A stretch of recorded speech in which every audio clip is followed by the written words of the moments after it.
Swarthmore, Pennsylvania. A handwritten letter from Landry Kosmolsky, the Swarthmore College men's basketball coach, has been framed and hanging in Nate Schaefer's bedroom at his family's home in McLean, Virginia, since he received it in high school.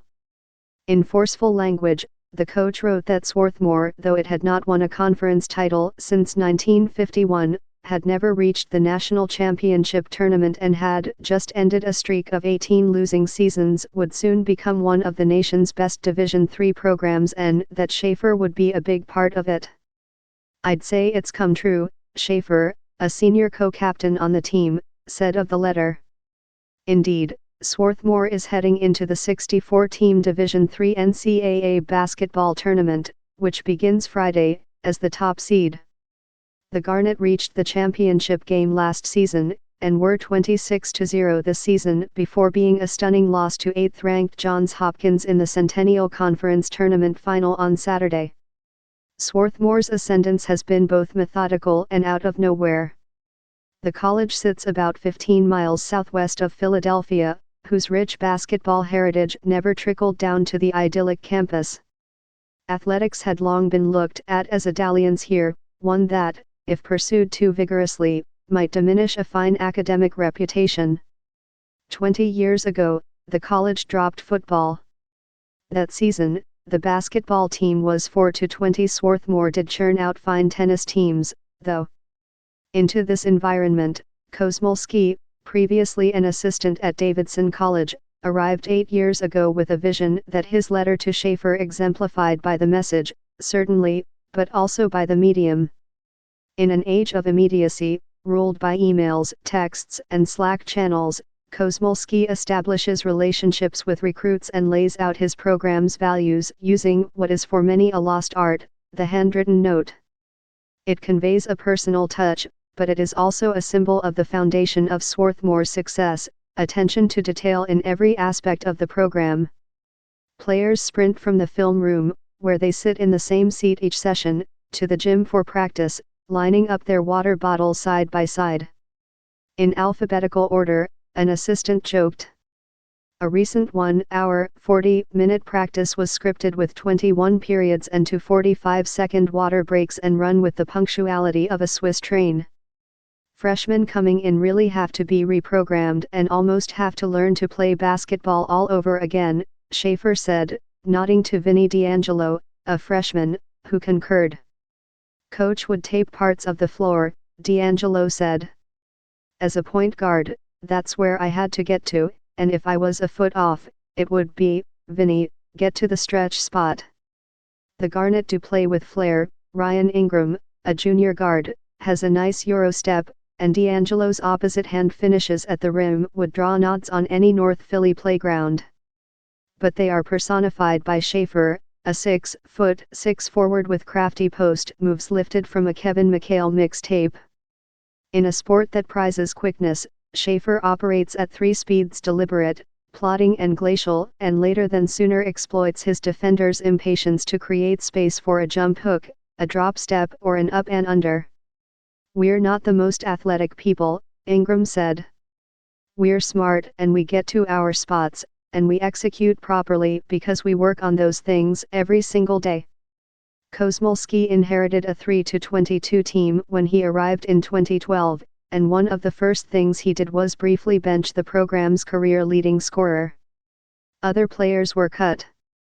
The Garnet won 7 games in his first season, 8 in his second, and 11 in his third. "We had aspirations, but nothing was tangible," said Cam Wiley, who graduated last year after becoming the program's first All-American. "It was all hopes and dreams." Swarthmore won 22 games in Wiley's first season and 23 the next, winning the conference championship and reaching the round of 16 in its first NCAA tournament. 2 years ago, Swarthmore reached a regional final, and last year it got to the title game, where it was beaten by Wisconsin Oshkosh. By now, the culture of the program is established. Last summer, when the team traveled to Sweden and Denmark, the players wrote 80 postcards from each country to alumni, acknowledging their support. At the end of a practice, the team gathers to issue put-ups, the opposite of put-downs, Kosmolski said, where players point out something a teammate or coach did well that day. When the team huddles in a timeout, players lightly grasp the shorts of the players next to them, a reminder to stay connected. The rituals are meant to foster bonds at a place where the academics are rigorous and where there are no scholarships to tether athletes to their teams. They also help to explain why, at a recent practice, the player with the biggest smile was Alec White, a junior who has played 18 minutes this season. When I played growing up, my dad would say, "Did you have fun?" said White, who studies environmental studies and chemistry and loves being a part of the team. And I'd say, "Yeah." And he'd say, "Then why aren't you smiling?" That's one of the things he's commented on every time he comes and visits, that I always have a big smile on my face. That is no accident. Kosmolski re-examines his program in the off-season and searches for ways to improve it.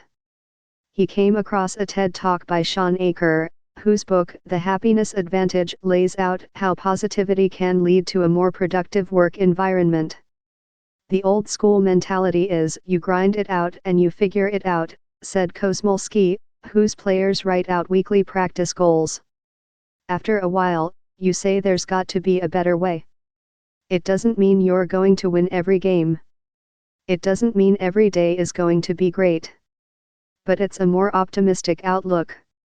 For the conference tournament final, a handwritten sold-out sign hung at the entrance to the 1-278-seat gym, even though admission was free. The student section was full more than an hour before tip-off, and students stood for the entire game. "They're the standard for the athletic department," said Ben Jackson, a catcher on the baseball team, which filled the first 2 rows of the student section. "Our coaches say, watch them. They do it right." Across the court, Megan Smith sat behind the bench. A volleyball player who graduated in 1996, she is now a lawyer for the Department of Education. She marveled at the atmosphere.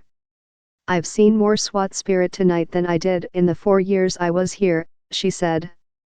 Back then, athletes felt marginalized, like they weren't as smart as everyone else. That was not the case last month on senior night, when the team's 2 seniors Zach Odell and Schaefer were honored. Both are all-conference players. It was a very Swarthmore moment.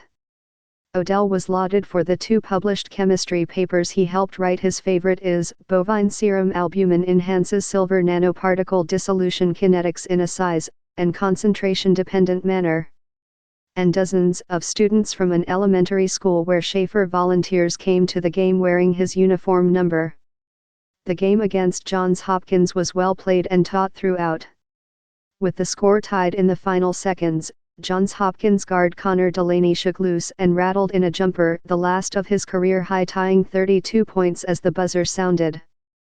The Swarthmore players retreated to their bench, stunned that all of the detail and togetherness could be undone by a terrific player. "Obviously we're in a difficult spot," Schaefer said after the league title, and an opportunity for a perfect season vanished. But he was certain that when Swarthmore found out its first-round opponent in the Division III tournament, it turned out it would host Brooklyn College on Friday night, its focus would return to the task at hand, just as it had all season.